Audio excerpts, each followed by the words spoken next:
we'll do it slow first. Oh, McTavish is dead, and his brother don't know it.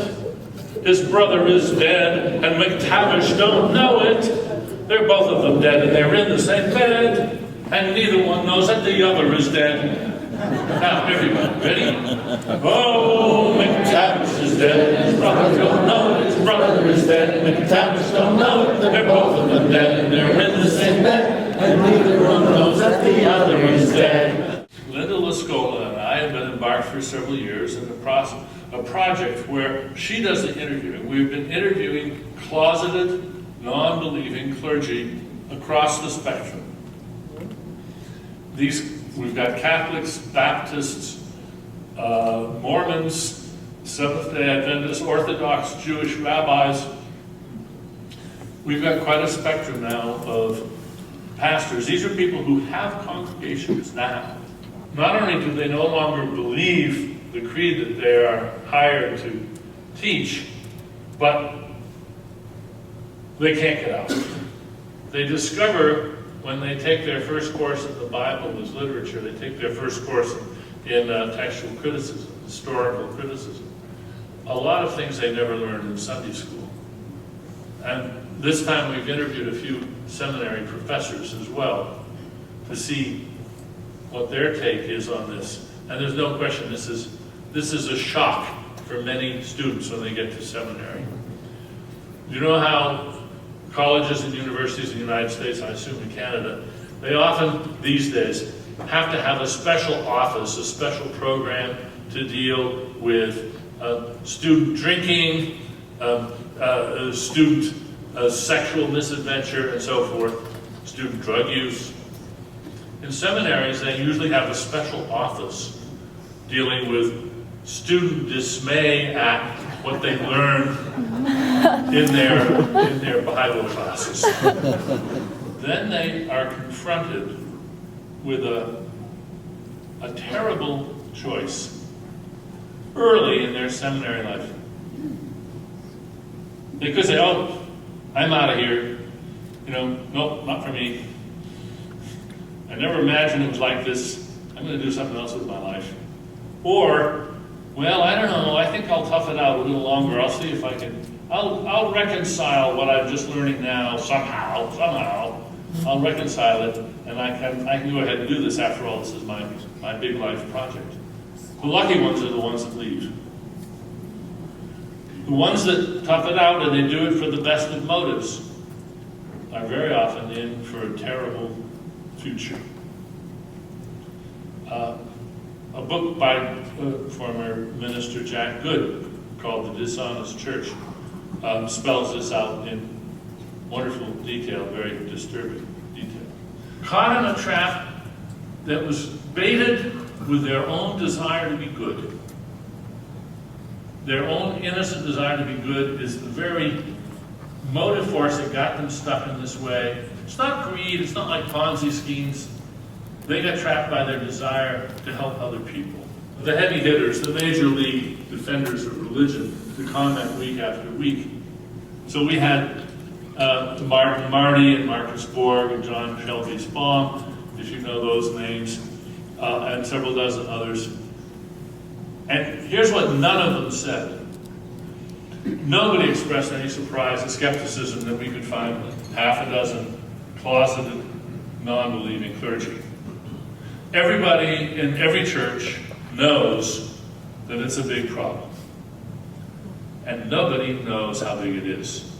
Nobody. The pastors don't know, the bishops don't know, the church leaders don't know. They just know that it's a problem. Their anger was directed not at Linda and me, but at our informants. And they were unbelievably hostile to them and condemnatory.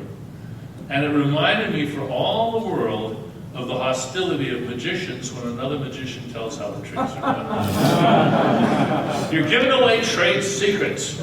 You're not supposed to do that. You're betraying a conspiracy that you entered without a word being spoken.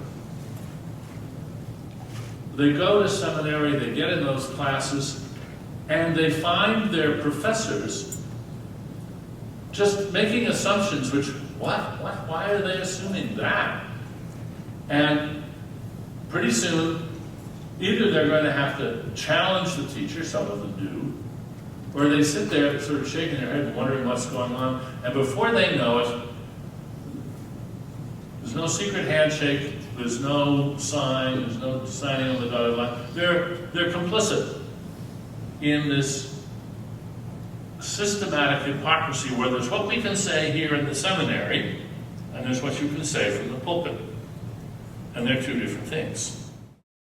You're a rarity. You're an atheist in a predominantly Christian community. How are they accepting that in where you live? They're not. They're not. Yeah, I mean, that's why I started to make videos, because I saw her and Healthy Addict, and they were responding to the blasphemy challenge, so I responded too, because basically I wanted to prove that it's not just a phase I'm going through, that this is something I'm convinced about. And you don't take the blasphemy challenge and deny the Holy Spirit if you have any doubts in your heart, because once you do that, you're screwed, burning in hell forever.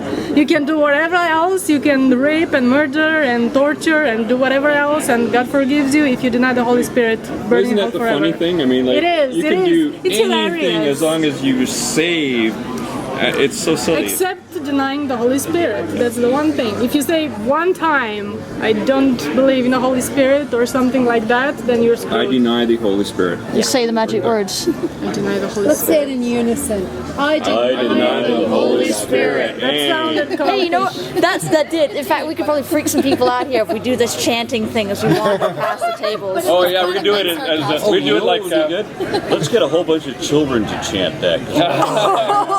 I was thinking more along the lines of Holy Grail, where you have the tablet and bang your head. I deny the Holy Spirit. What do you hope to accomplish, like realistically? We don't want to get rid of religion. It's too much fun. At least I don't want to get rid of religion. I want to get rid of religious influence in social issues. I have an end Social, goal. political, cultural issues. Not get rid of religion overall. I do have an end goal, which is that I want to make religion. Oh, I have to turn this on.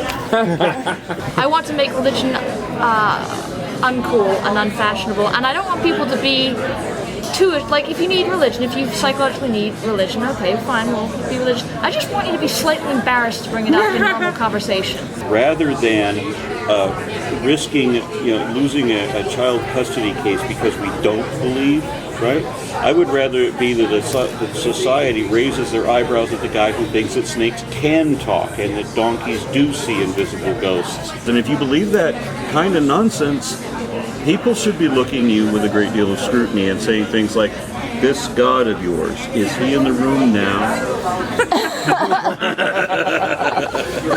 Don't ask Mormons that. They actually think it's a physical God. They can come and leave rooms.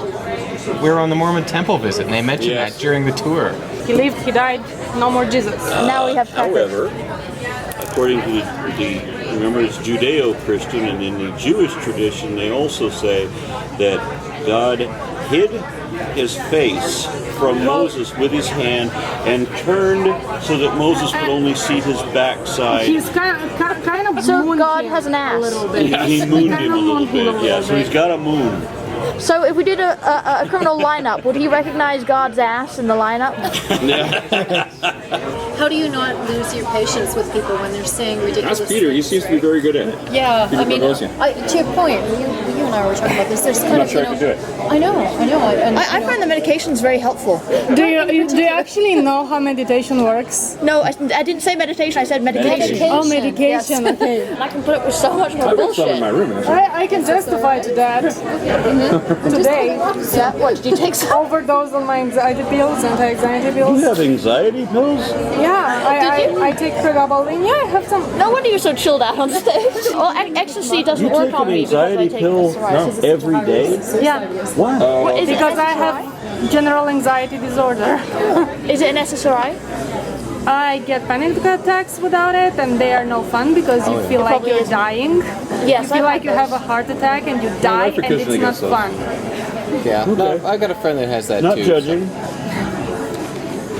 You totally are. You just think you got better drugs. That's all. No. I didn't know that she had this situation. I take I've never anti-anxiety heard of it, so how could I claim any expertise? Citalopram, which is apparently an anti-anxiety medication, and it works beautifully. In fact, I'm now probably slightly more chilled out than the average person, and if I wasn't, I would be bitchy, confrontational, and I'm so unsympathetic to any hypocrisy that I can't even stand my own. What? Fact versus religion. Fact versus religion. Yeah. Is she another YouTube artist? I thought you were a healthy addict. I recognize her already. I just don't know where I saw you. If that's your username, then I haven't seen it because I've never heard that. Unless there's some videos been leaked that I don't know about. You're sure it was YouTube, not RedTube or something? So you do videos on YouTube? I mean, you know who she is, right? Yeah, she does YouTube. Yeah, but you know who she is, right? Yeah. Okay, just wondering. I've seen the video. Okay, and I look sort of familiar, right? No. A.J. Johnson has said that the internet is the best thing to happen to atheism since Darwin. And I think she's exactly right. Religion changed more in the 20th century than it changed in the millennium before that.